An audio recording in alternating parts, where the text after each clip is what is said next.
característicos, ¿sí? Ajá. Que si tú tomas cualesquiera dos números, siempre va a existir un número en medio. No importa cuáles dos números tomes. Para los naturales no lo van a cumplir porque si yo tomo, por ejemplo, el 1 y el 2, no va a existir un natural en medio. Si lo amplío a los enteros, sigue pasando lo mismo, no son densos, porque entre cualesquiera dos enteros no va a haber otro número en el conjunto. Pero cuando damos el salto de los racionales, esos sí ya son densos. Y justamente voy a anotar la definición. Se habla, de hecho la densidad es una propiedad que es un conjunto sobre otro conjunto. Puede ser el mismo, pero necesita otro conjunto. En este caso estoy pensando sobre los reales, ¿no? O sea, las rectas son los reales, tomo el conjunto de los naturales y no son densos porque pues no existe ese número en medio, ¿no? Vale. Decimos que un subconjunto A de los reales es denso si para cualesquiera de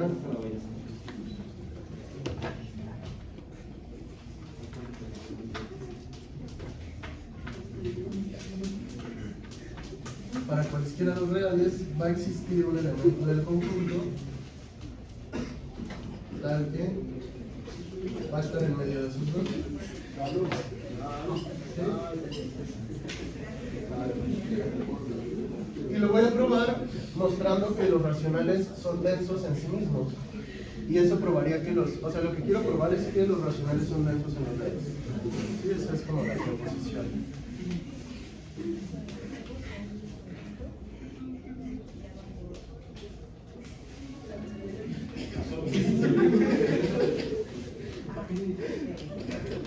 Y lo voy a probar, en vez de probar esta, digamos proposición prima, voy a probar esta otra proposición, que es que Q es denso en sí mismo. Y esa va a implicar esta de arriba, ya que sabemos que los racionales son reales. Entonces, si los racionales son densos en los racionales, pues son densos en los reales. Bien. ¿Cómo lo probaría? Pues me voy a la definición.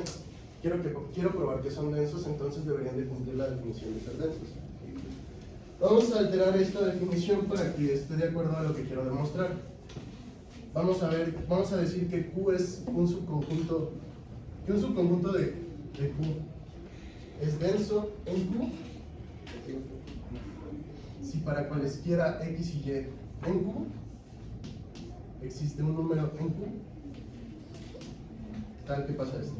Ahora, ¿de qué forma son los racionales?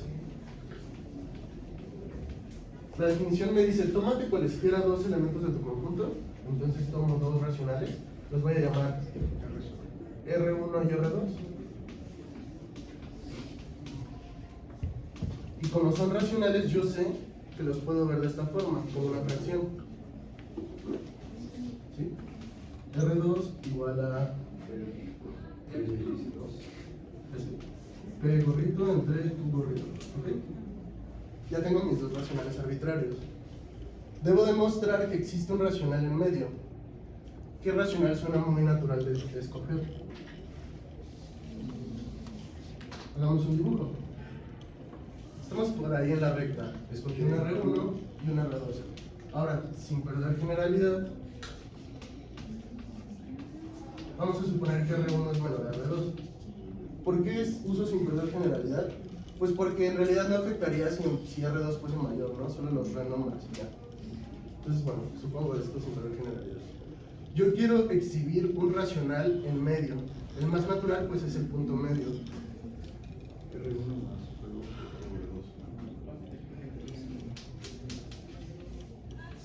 ¿Será así? Sí. Bueno, vamos a ver.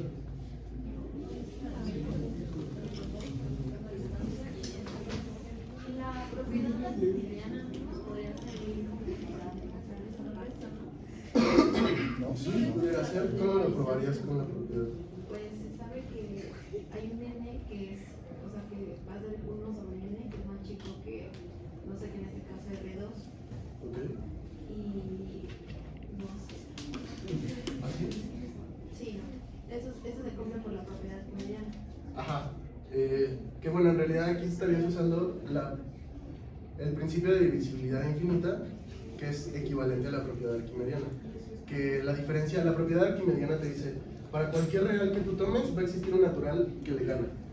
El principio de divisibilidad infinita dice que si tú tomas un real positivo, el que sea, puedes encontrar, va a existir un natural tal que 1 entre n que esté en medio de estos dos, ¿no? Entonces, pues ya de ahí estamos, o sea, por hipótesis sabemos que R1 es más chico que R2. Y de ahí podemos, como 1 sobre n es más chico que R2, pero el R1 es más chico que R2, ya el 1 sobre n quedaría en medio. Es que no sabemos cómo se relacionan R1 y 1 entre n. Pudiera ser que este es más grande que este o este es más grande que este. Vamos jugando a desigualdad. Pero sí es una buena idea. De hecho, en la prueba, en sí se usa la propiedad arquimediana. Pero vamos a hacerlo más sencillo. Vamos a usar esto vamos a usar la propiedad de que los racionales son un campo. Y al ser un campo, cumplen las cerraduras. Si yo sumo dos racionales, me da un racional. Si multiplico dos racionales, me da un racional. Si divido dos racionales, me da un racional, etc. Entonces ya tengo mis dos racionales.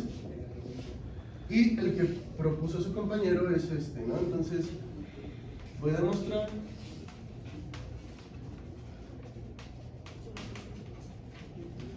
que vamos a llamarle R3, que sea R1 más R2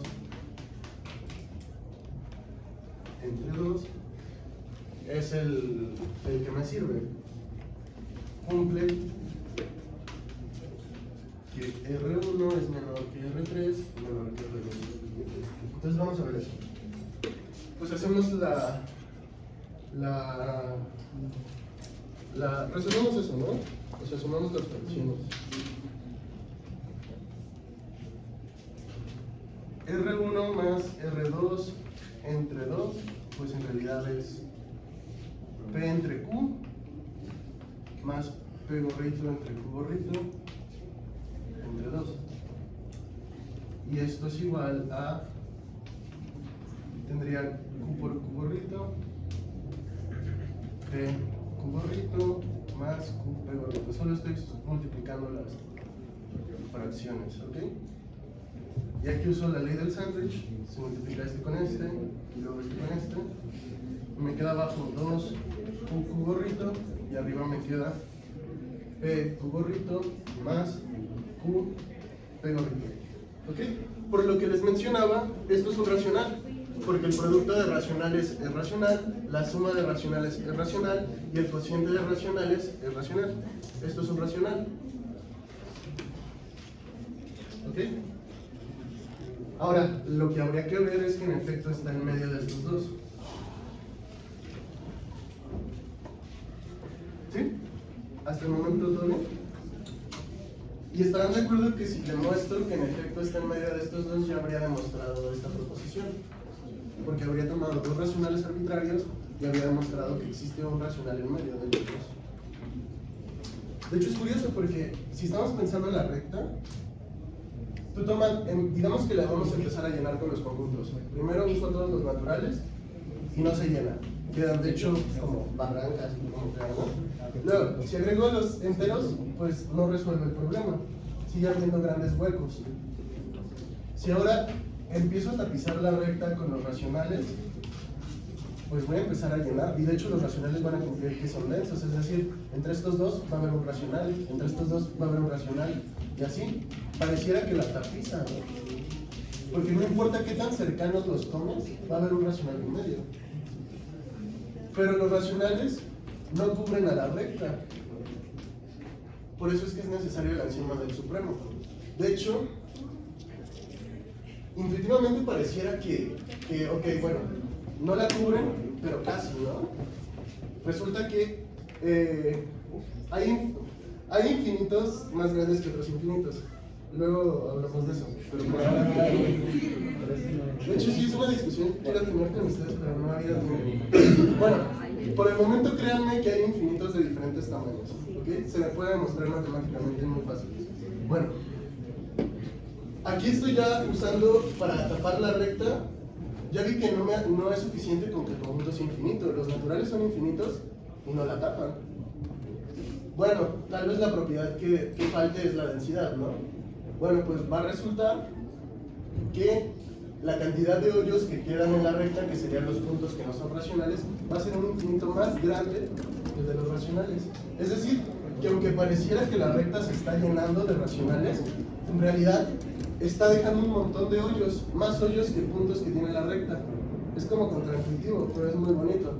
Y de hecho, o sea, si yo les pregunto, porque bueno, los reales son la unión de los irracionales y los racionales, ¿ok?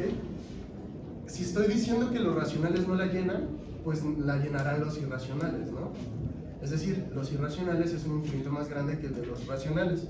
Si es un infinito más grande, pues deberían de conocer un montón, porque si yo les pregunto racionales, pues toda la clase me pueden dar un montón, un medio, 3/4, etc. Pero si yo les pregunto racionales, irracionales, díganmelos que no sean pi ni e. Irracionales no sean. Ah, bueno. A la raíz de 2, pi, e. Digamos, raíz de p con p primo siempre es irracional. Ya están todos esos. ¿Qué más? ¿Por qué no me pueden decir más? La I también, ¿no? También cuenta la I, ¿no? No, ese es complejo. Ese ya se sabe. Profe, por ejemplo, tú también habías checado que uno puede obtener racionales irracionales. O sea, no siempre pasa que las soluciones irracionales sean irracionales. No sé si algún día chequemos cuáles son las condiciones para que dos irracionales den un irracional. Sí, lo quería checar hoy, pero no iba a dar tiempo. Tal vez la siguiente clase lo checamos. Pero en efecto, los racionales sí son un campo. Entonces, si sumas y multiplicas racionales, siempre da un racional. Pero los irracionales no. Puede suceder que sumes dos irracionales y ya no sea un irracional. Los irracionales no son un campo. Pero bueno, volviendo a esta discusión, ¿ya no hay más? Vamos a plantearlo de otro modo. ¿Qué propiedad, además de ser fracción, o es equivalente a ser fracción, cumplen los racionales? O sea, si yo los expreso en forma decimal, no quiero hacer un relajo en pizarrón, voy a hacerlo aquí. Porque creo que ya es. Sí, ya pasó. A ver, puedo expresar un medio así o como 0.5, ¿están de acuerdo? Puedo expresar un tercio así o como 0.333, etc. ¿Sí? Los puedo expresar de dos formas. Pero ¿qué es la característica que cumplen los racionales? O que su expansión decimal es finita, aquí ya se acaba, o es infinita pero es periódica, como dijeron. Entonces los irracionales van a ser los que tengan expansión decimal infinita, no periódica. Ya con esta pista me pudieran dar ahora sí toda la clase de irracionales. A ver, o sea,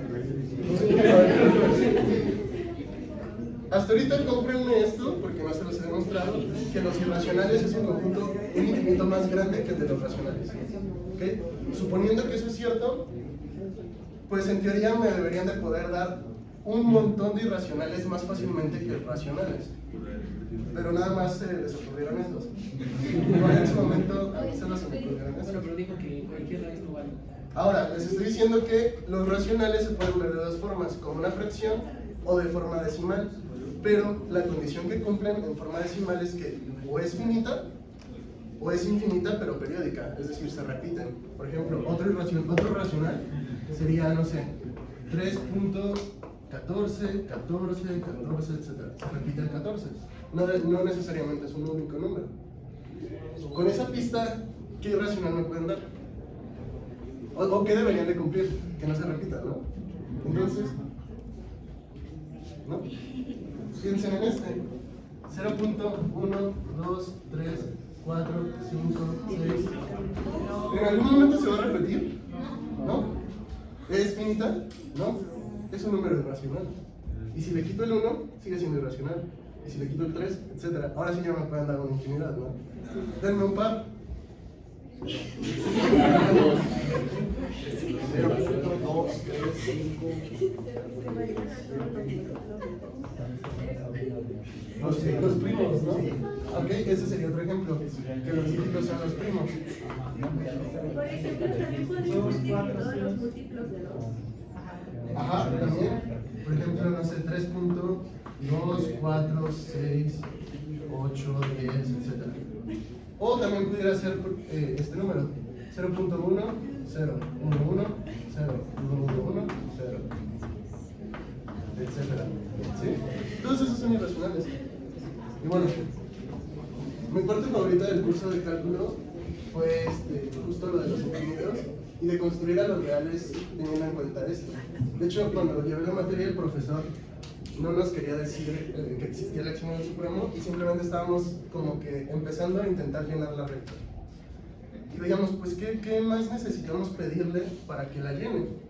Y pues bueno, resulta que es necesario pedir el principio del supremo, que lo que hace el principio del supremo es asegurarte que no hay huecos, que está lleno. Por eso se dice que es una característica que vuelve al campo completo. ¿Sí? Si un campo cumple el principio del supremo, pues es un campo completo. Bueno, ¿dudas? Ok, bien, tómense en lo que regreso porque quiero proyectar algo para ver inducción. Entonces voy a ir por las cosas para bueno, aquí dejen sus tareas, los que faltan, y ahorita regreso. Ya. Corte. Si alguien pudiera borrar el pizarrón, estaría fantástico. Corte, cámara.